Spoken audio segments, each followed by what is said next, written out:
Okay, మరి ఇప్పుడు గురక విషయానికి వస్తే సైనసైటిస్తో బాధపడే వాళ్ళకి గురక వస్తుందా?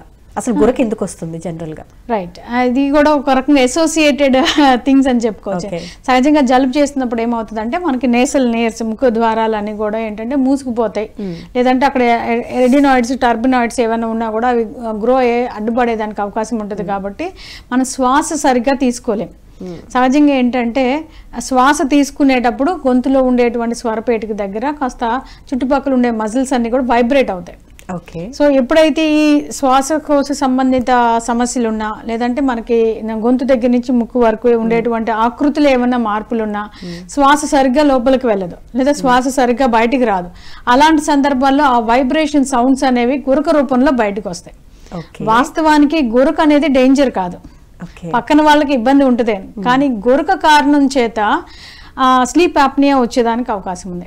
స్లీప్ ఆప్నియా కారణం చేత బ్రెయిన్ స్ట్రోక్ కానివ్వండి, లేదా హార్ట్ స్ట్రోక్ కానివ్వండి వచ్చేదానికి అవకాశం ఉంది. సో సహజంగా ప్రపంచంలో ఏంటంటే ఎక్కువ మరణాలన్నీ కూడా హార్ట్ స్ట్రోక్, గుండెకి సంబంధించిన సమస్యలు లేదా జబ్బుల వల్లే చనిపోయేదానికి అవకాశం ఉంది. దానికి ఇక్కడైతే మనం చెప్పుకోవాల్సింది మన గురక గురించి చెప్పుకుంటున్నాం కాబట్టి డైరెక్ట్గా గురక ఎవరైతే ఇబ్బంది పడుతుంటారో అసోసియేట్ పార్ట్నర్స్, వాళ్ళకన్నా గురకతో సమస్య ఉన్న వాళ్ళకే ఎక్కువ ఇబ్బంది. ఎందుకంటే వాళ్ళకి స్లీప్ ఆప్నియా వచ్చేదానికి అవకాశం ఉంది.